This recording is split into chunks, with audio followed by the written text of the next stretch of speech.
Movie Recap Tagalog here. Nagsimula ang kwento kay Sion, isang estudyante sa high school na may pambihirang kakayahan sa paglutas ng komplikadong mga ekwasyong matematika gamit lamang ang kanyang isipan. Ang kahangahangang talento niyang ito ay tumutulong sa kanya sa iba't ibang gawain sa araw-araw, mula sa pagtakbo at paglalaro hanggang sa pakikipaglaban. Ngunit may kapalit ang kanyang katalinuhan. Namumuhay si Sion ng mag-isa, walang kaibigan o koneksyon sa ibang tao. Ginugugol niya ang halos lahat ng oras sa pag-aaral at bihirang makipag-usap sa kahit sino.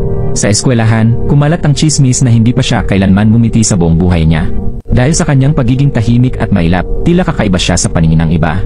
Itinuturing siyang kakatwa ng kanyang mga kaklase at iniiwasan siya na parang isang taong dapat layuan. May ilan pang nagtatawag sa kanya ng nakakatakot na palayaw. Ngunit hindi ito alintana ni Sion, ang tanging mahalaga sa kanya ay ang magtagumpay sa kanyang mga pagsusulit. Isang araw sa klase, tinanggap ni Sion ang gintong gantimpala mula sa isang kompetisyon sa matematika, ngunit ginawa niya ito ng walang emosyon o saya. Samantala, si Yongbin, ang siga ng klase, ay nakakuha ng tansong gantimpala. Naiinis at naiinggit, nagpasya siyang ibuhos ang kanyang galit kay Sion. Sinadya ni Yongbin na batuhin si Sion ng tsinelas, na kunwari isang aksidente. Sa kabila ng kahihiyan, hindi gumanti si Sion. Tahimik lamang niyang sinabi kay Yongbin na huwag na itong ulitin. Ngunit imbes na umatras, inisip ni Yongbin na isang hamon ito at naghanda siyang lalong pahirapan si Sion.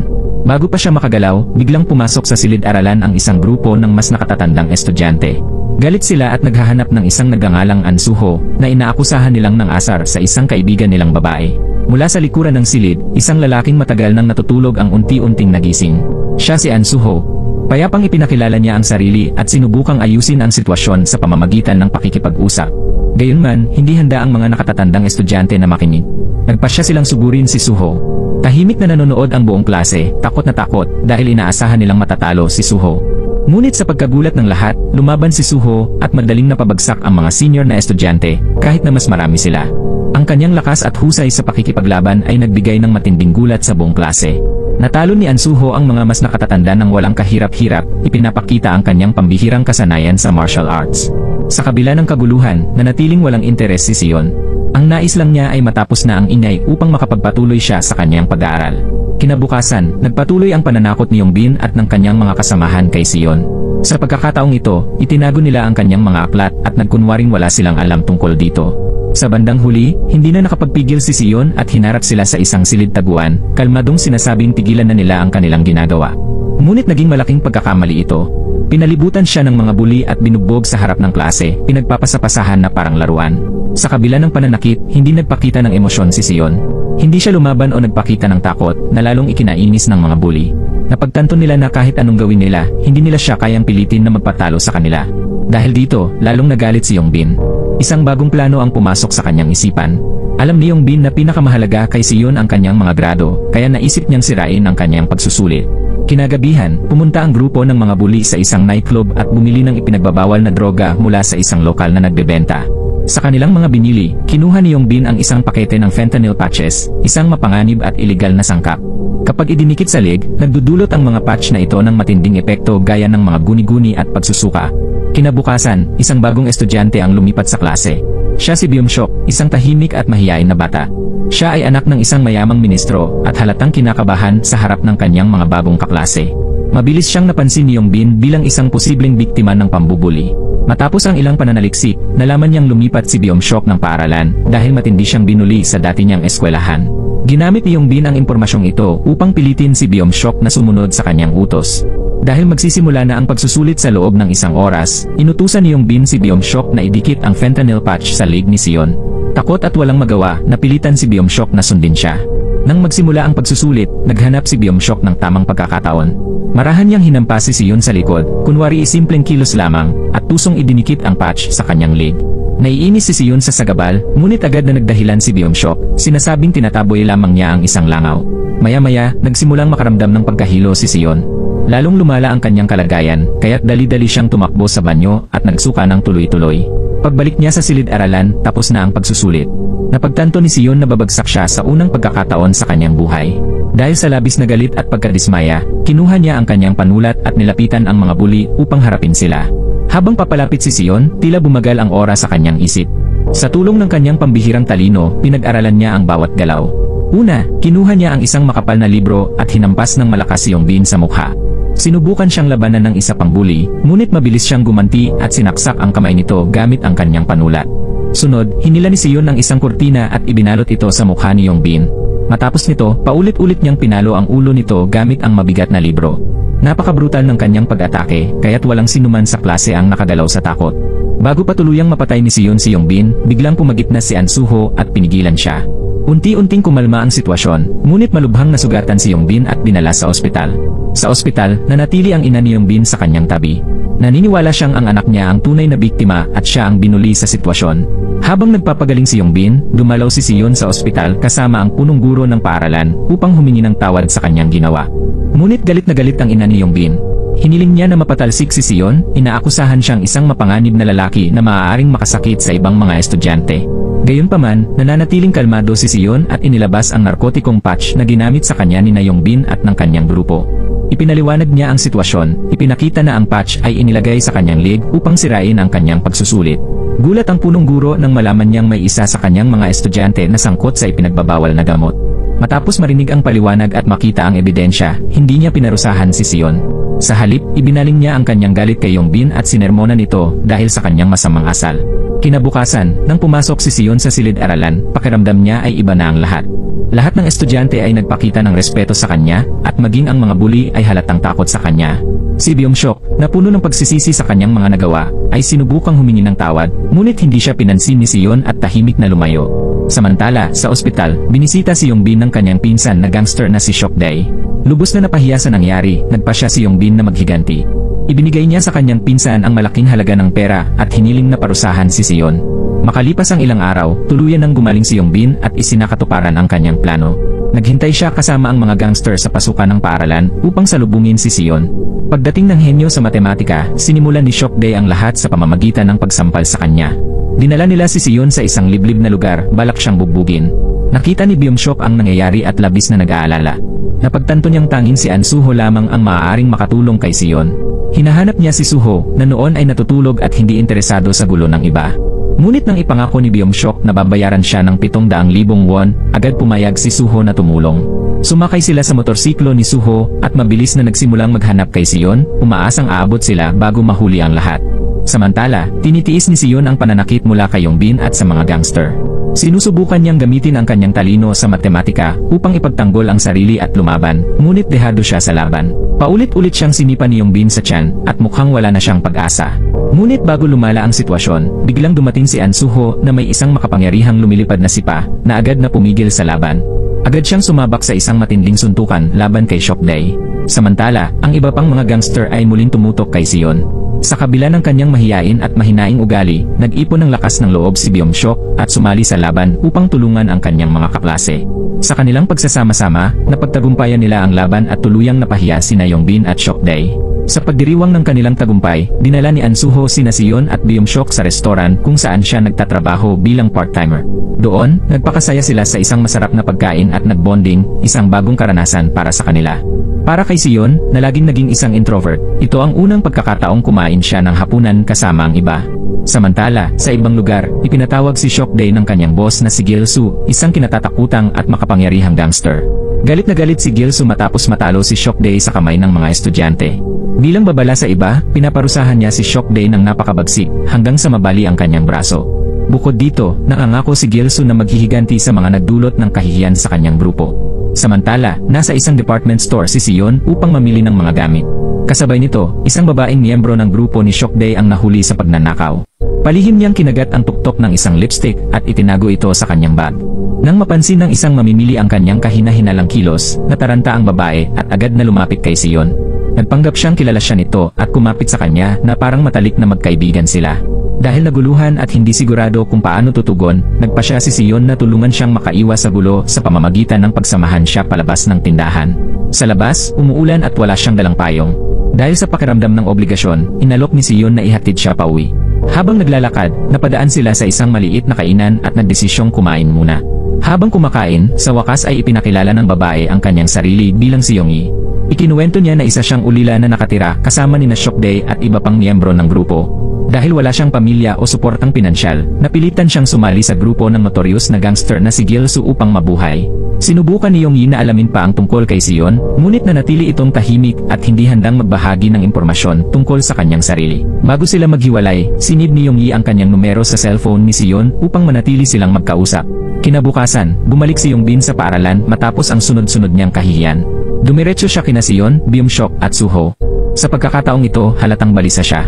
Ibinunyag ni Yongbin na malaki ang kanyang problema dahil sa natagpuang ipinagbabawal na gamot sa kanya.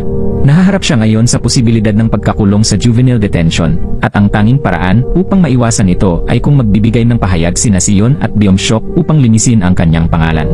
Bilang patunay ng kanyang sinseridad, lumuhod si Yongbin sa harapan nila at nagsimulang umiyak, nagpapakita ng matinding takot at desperasyon. Dahil sa kanyang emosyonal na kalagayan, sa huli ay pumayag sina Sion, Byung-shok at Suho na tumulong sa kanya. Dinala sila ni Yongbin sa isang parking lot kung saan naghihintay si Gilsu at ang kanyang grupo. Naroon din si Yongyi, tahimik na nakatayo sa gilid. Lumapit si Gilsu sa kanila nang may nakakatakot na presensya at humingi ng 20 milyong won bilang kabayaran sa mga pinsalang natamo ng kanyang tauhan sa kanilang nakaraang engkwentro. Binalaan niya sila na kung hindi nila mababayaran ito sa loob ng 3 araw, ang kanilang mga pamilya ang magdurusa. Upang patunayan ang kanyang banta, ginamit ni Gilsu ang isang kutsilyo upang hiwaan ng bahagya ang braso ni Suho, isang babala kung ano ang maaaring mangyari kung hindi sila sumunod. Simula noon, palagi na silang binabantayan ng mga miyembro ng grupo ni Gilsu. Kahit saan sila magpunta, may sumusunod sa kanila upang tiyakin na hindi sila makakataka sa lungsod. Sa kanilang tatlo, si Byung-shok ang pinakabalisang. Takot na takot siyang malaman ng kanyang ama, isang mahigpit at makapangyarihang tao, ang kanyang pagkakasangkot sa gulo. Habang papalapit ang deadline, sa matinding desperasyon, palihim na pumasok si Byung-shok sa silid ng kanyang ama at ninakaw ang isang mamahaling relo. Balak niya itong ibenta upang makatulong sa paglikom ng pera. Samantala, si Sion, na determinadong makahanap ng ibang solusyon, ay nagpa siya ng idulog ang sitwasyon sa pulisya. Gayunpaman, bago siya makipag-ugnayan sa mga pulis, nais muna ni Sion na makakalap ng matibay na ebidensya laban kay Gilsu at sa kanyang mga illegal na gawain. Kaya't lumapit siya kay Yongyi at nakipagkita sa kanya sa isang restoran.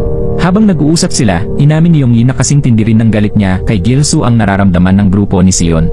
Ipinahayag niya ang matinding pagkasuklam sa malupit na pagtrato ni Gilsu, lalo na sa mga kabataang katulad niya na walang ibang pagpipilian kundi magtrabaho para sa kanya.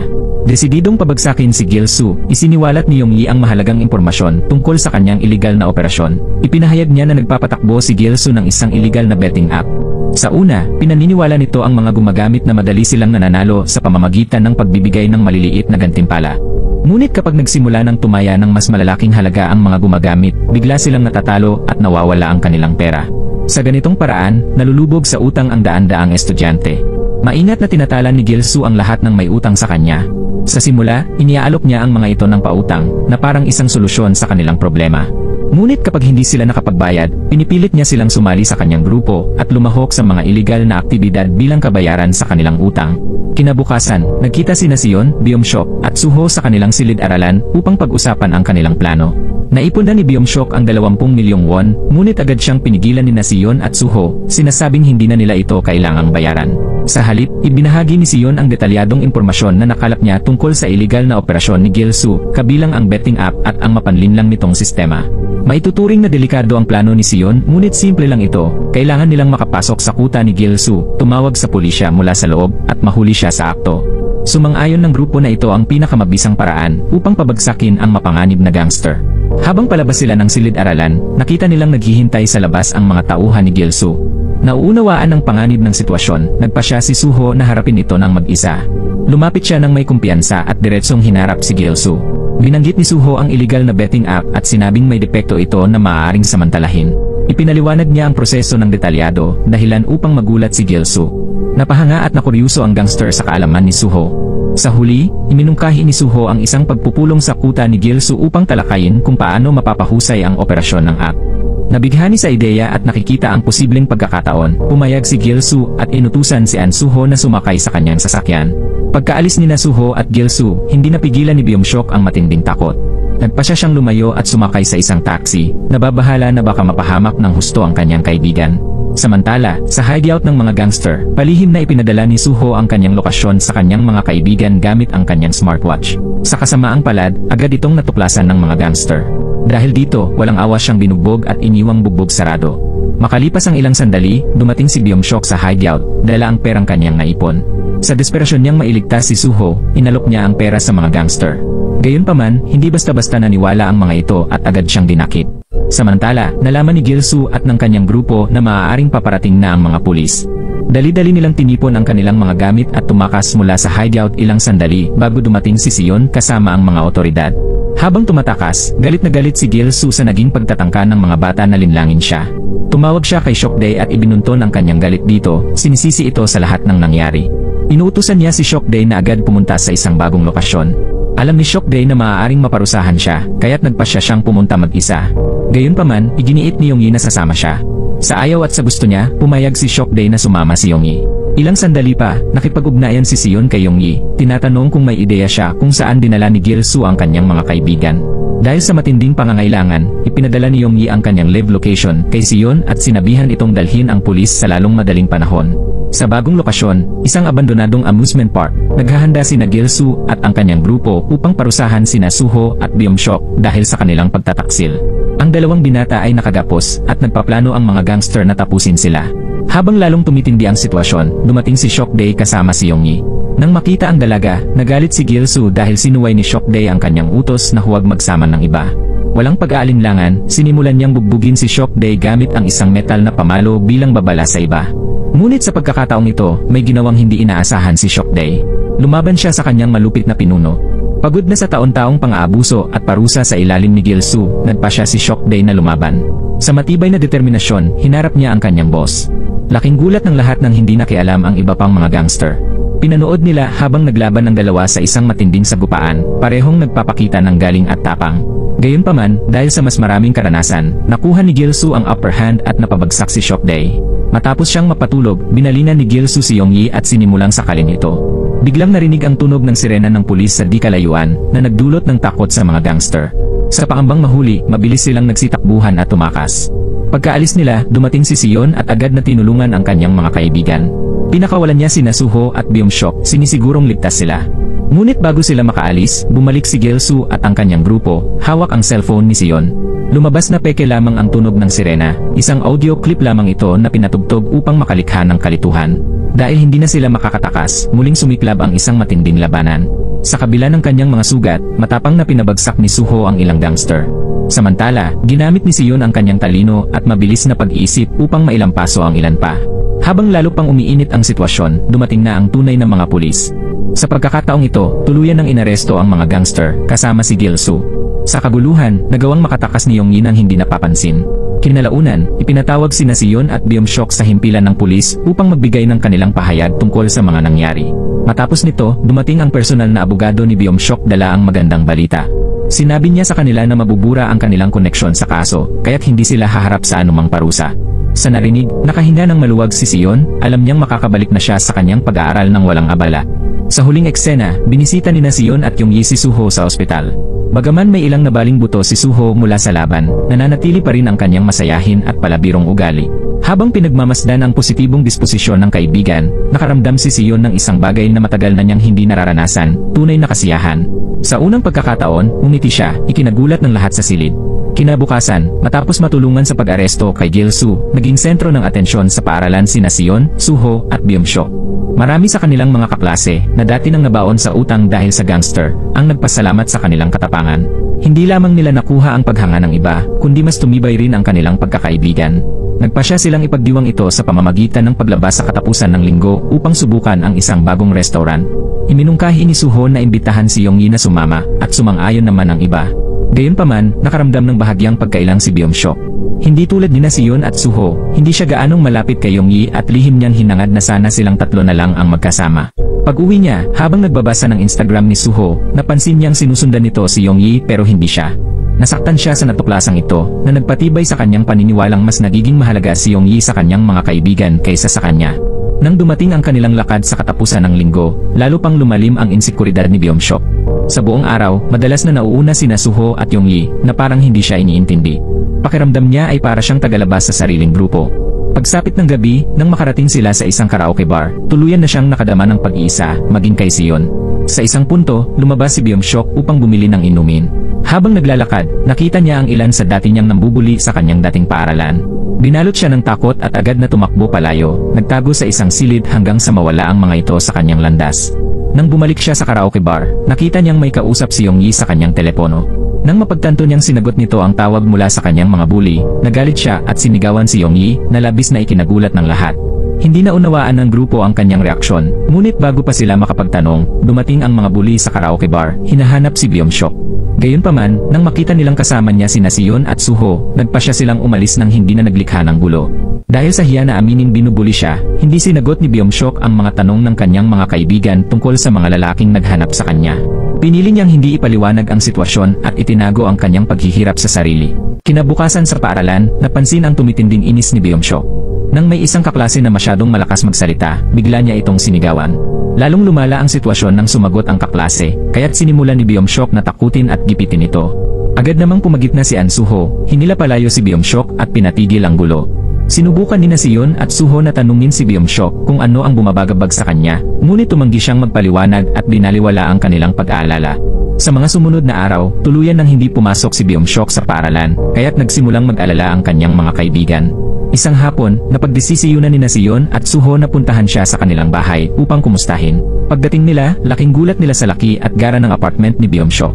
Noon lang nila napagtanto na totoo pala ang mga chismis sa pagiging mayaman niya. Sa loob ng apartment, napansin ni Suho ang isang larawan ng pamilya sa dingding at pinuri ito. Gayunpaman, malamig na sinabi ni Byung-seok na hindi niya kailanman naramdaman na bahagi siya ng pamilya. Ibinunyag niyang inampon lamang siya ng kanyang ama matapos pumasok sa politika, hindi dahil sa pagmamahal kundi upang mapabuti ang kanyang pampublikong imahe.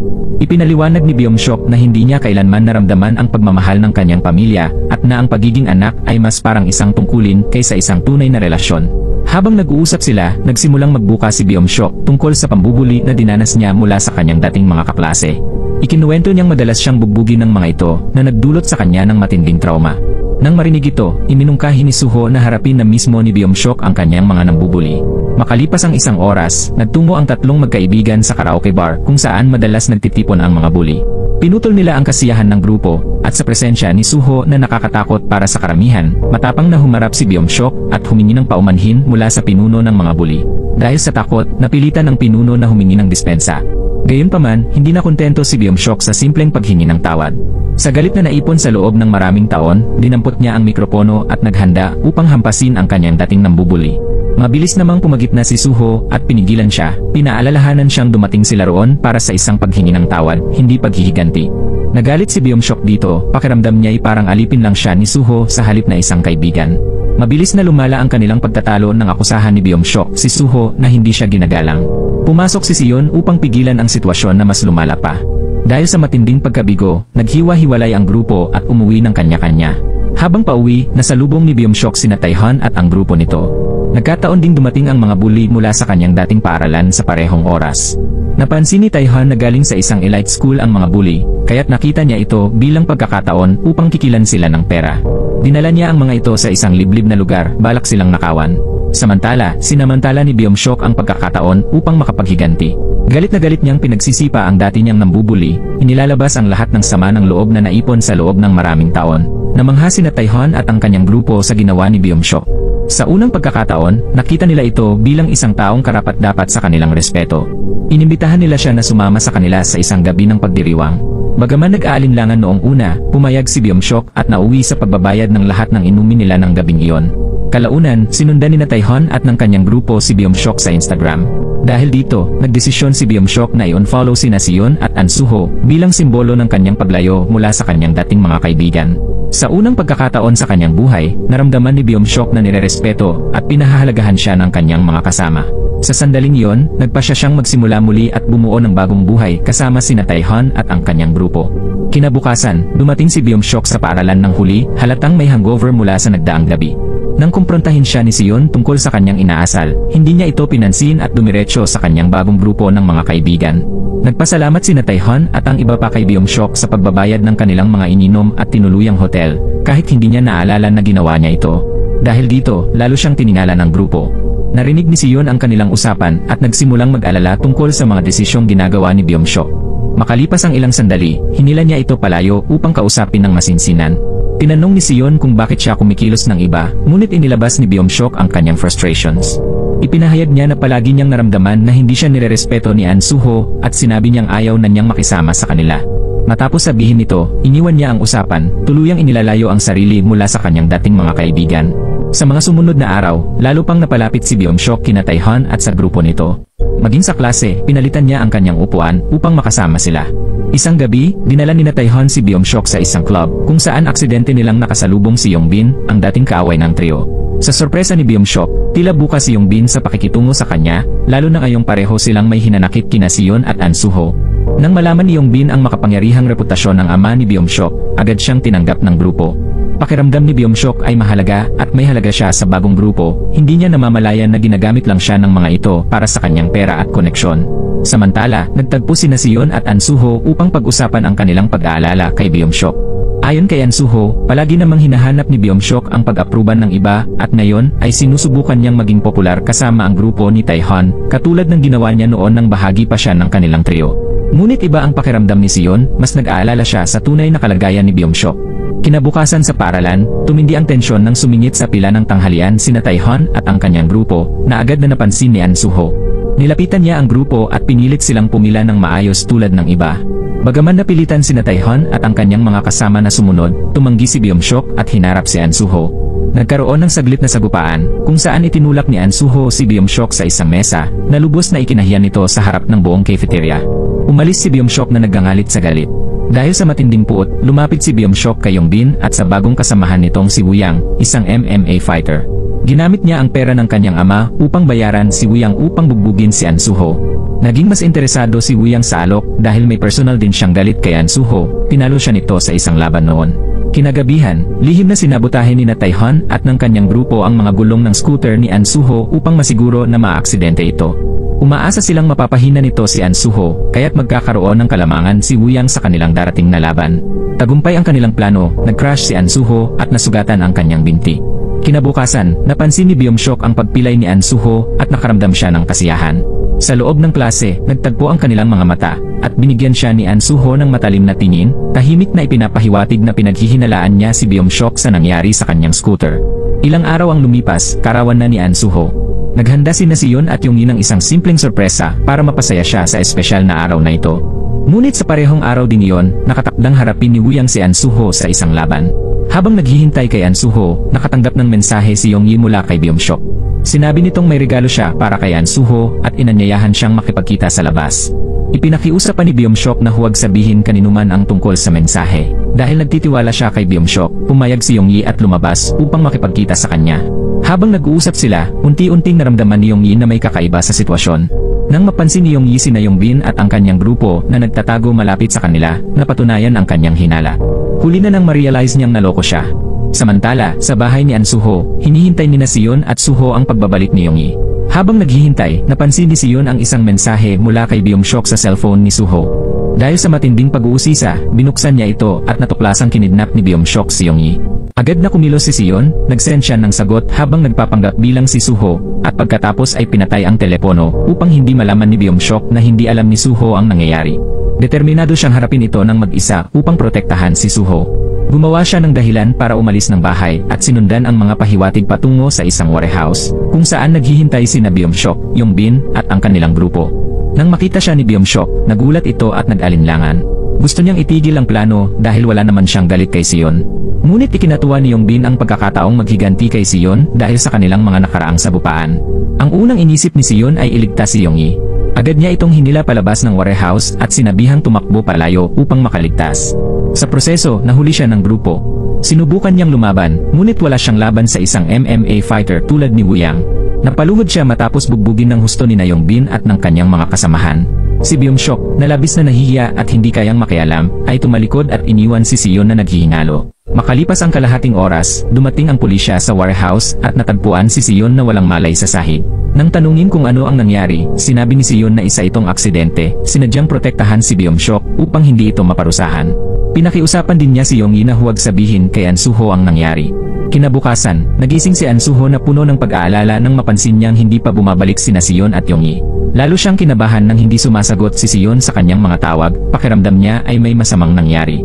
Pagkatapos ng klase, nilapitan ni An Suho si Yongyi upang tanungin kung ano ang nangyari kagabi, ngunit iniwasan siya nito at tumangging magsalita. Naiinis ngunit determinado, lumapit si Suho kina Taehan at sa grupo nito upang makakuha ng impormasyon. Sa pamamagitan ng matinding pang-usisa at pananakot, nalaman niya ang totoo tungkol sa nangyari sa warehouse. Sa galit, dinala niya sila sa rooftop ng paaralan at binugbog ang mga ito bilang ganti sa pananakit kay Sion. Makalipas ang ilang oras, pinuntahan ni An Suho si Sion upang tiyakin na maayos ito. Nagpanggap siyang walang alam tungkol sa nangyari sa warehouse upang hindi siya mailang. Samantala, sa bahay ni Byung-shok, lalo pang sumama ang kanyang sitwasyon. Galit na galit ang kanyang ama sa mga nangyari kaya't binugbog siya at pinagbantaan pang papatayin siya. Sinabi nitong ipapadala siya sa Pilipinas upang mag-aral sa isang banyagang paaralan kung saan hindi na siya makakagawa ng gulo. Ngunit sa pagkakataong ito, lumaban si Byung-shok. Sa unang pagkakataon, lumaban si Byung-shok sa kanyang ama at tumakas, sumakay ng taxi upang makatakas. Kinabukasan, sinimulan ni An Suho ang paghahanap kay Byung-shok upang harapin ito. Pinuntahan niya si Yongbin at tinanong kung nasaan si Byung-shok, ngunit ibinunyag ni Yongbin na nawala ito matapos ang gabing nangyari ang insidente sa warehouse. Habang iniisip ni Suho ang kanyang susunod na hakbang, nakatanggap siya ng tawag mula kay Byung-shok na nag-aya sa kanya na pumunta sa gym. Pagdating ni Suho sa gym, nadatnan niyang napapalibutan si Byung-shok ng kanyang bagong grupo ng mga kaibigan. Dito naging malinaw na hindi pa rin nakalimutan ni Byung-shok ang kanyang galit at nais niyang ipahiya si An Suho sa harap ng lahat. Sa matinding pagnanais na makaganti, hinamon muli ni Byung-shok si Suho, ngunit sa pagkakataong ito, gusto niyang makita itong talunin ni Woo Yang. Sa gulat ni Byung-shok, nagsimula si An Suho sa pamamagitan ng paghingi ng tawad. Aminado si Suho na masyado nang lumala ang kanilang alitan at nais niyang ayusin ang kanilang pagkakaibigan. Ngunit kahit ang taos-pusong paghinging ito ng tawad ay hindi na tinag si Byung-shok na nanatiling matigas ang puso. Dahil wala nang ibang pagpipilian, tinanggap ni An Suho ang hamon at naghanda para sa isang laban kay Woo Yang. Nagsimula ang laban at agad na tinarget ni Woo Yang ang sugatang binti ni Suho. Sa unang bahagi ng laban, mukhang lamang si Woo Yang, ngunit hindi nagtagal ay nakabawi si Suho. Habang lalong umiinit ang laban, natuwa ang mga gangster at sinimulang i-record ito, balak i-upload ang video online. Ngunit hindi nagtagal, nagsimulang ipakita ni Suho ang kanyang tibay, unti-unting nakontrol ang laban, at nakapagpataman ng malalakas na suntok kay Woo Yang. Nang mukhang nananaig na si Suho, may isang tao mula sa mga manonood ang biglang humatak sa kanyang binti, dahilan upang mawalan siya ng konsentrasyon. Sinamantala ito ni Woo Yang na agad siyang pinabagsak. Habang nakahandusay at walang kalaban-laban si Suho, lumapit si Byung-shok sa ring at sinimulang sipain ang kanyang katawan, inilalabas ang lahat ng kanyang galit at hinanakit. Sa kanyang ginawa, na-inspire ang iba pang mga miyembro ng grupo at sabay-sabay nilang sinaktan si Suho ng walang awa, parang walang katapusang oras ng pambubugbog. Natigil lamang ang brutal na pag-atake nang dumating ang assistant ni Byung-shok at inutusan silang tumigil. Nang tignan nila si An Suho, nagulat silang wala itong pulso. Sa matinding takot, nagtakbuhan ang grupo, hinila si Byung-shok palayo sa eksena. Agad namang kumilos ang assistant ni Byung-shok. Inutusan niya ang dalawa sa mga miyembro ng grupo na i-set up ang lugar upang magmukhang na-collapse lang si Suho habang nag-workout. Tumawag sila ng ambulansya at dinala si Suho sa ospital. Kinabukasan sa paaralan, hindi alam ni Sion ang nangyari kay An Suho. Naantala lamang ang kanyang normal na routine nang makatanggap siya ng tawag mula kay Yongyi na may halong pagkataranta at agad siyang pinapapunta sa ospital. Dali-daling nagtungo si Sion doon at nalaman ang nakakasindak na katotohanan. Hindi patay si An Suho, ngunit nasa koma ito. Sa ospital, napilitan ang lola ni Suho na pumirma ng confidentiality papers upang maiwasan ang anumang investigasyon sa insidente. Nang makita ang matalik na kaibigan sa kritikal na kalagayan, hindi napigilan ni Sion ang kanyang emosyon, napaiyak siya sa matinding lungkot. Ngunit kinabukasan, ang kanyang lungkot ay napalitan ng matinding galit. Naniniwala siyang si Yongbin ang may kagagawa ng lahat, kaya't hinanap niya ito at walang awa itong binugbog bilang paghihiganti para kay An Suho. Sa bandang huli, ipinakita kay Sion ang video ng laban, at dito niya natuklasan ang buong katotohanan. Kitang-kita sa video na sina Byung-shok at Woo Yang ang tunay na responsable sa sinapit ni An Suho. Lunod sa matinding galit, nagpa siya si Sion na harapin si Woo Yang. Sinundan niya ito at inatake gamit ang isang bakal na pamalo. Gayunpaman, bilang isang profesional na manlalaban, madaling nailagan at napigilan ni Woo Yang ang unang hampas. Ang dapat sanang isang panig na komprontasyon ay mabilis na naging matinding laban. Determinado si Sion na ipaghiganti si An Suho at ginamit ang mga teknik na itinuro nito sa kanya. Matindi ang sagupaan at parehong nagpatama ng mabibigat na suntok. Bagamat may kalamangan si Woo Yang dahil sa kanyang profesional na kasanayan, unti-unting nakabawi si Sion sa pamamagitan ng kanyang matibay na determinasyon at matalinong estratehiya. Sa huli, nagawa niyang makuha ang upper hand at tinapos ang laban sa pamamagitan ng paghampas sa binti ni Wuyang gamit ang isang dumbbell, dahilan upang hindi na ito makatayo. Matagumpay, lumakad palayo si Sion nang hindi lumilingon. Sa parehong araw, bumisita ang ama ni Byung-shok sa paaralan.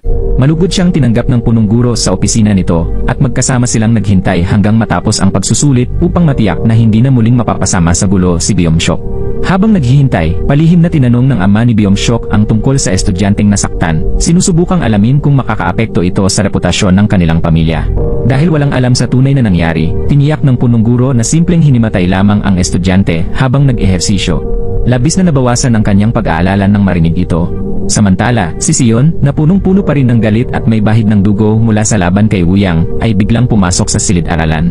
Walang pag-aalinlangan, dinampot niya ang isang fire extinguisher at agad hinampas si Tae-hon. Nagkaroon ng kaguluhan habang walang awang binugbog ni Sion ang buong grupo ni Tae-hon, iniwang nakahandusay sa sahig ang bawat isa sa kanila.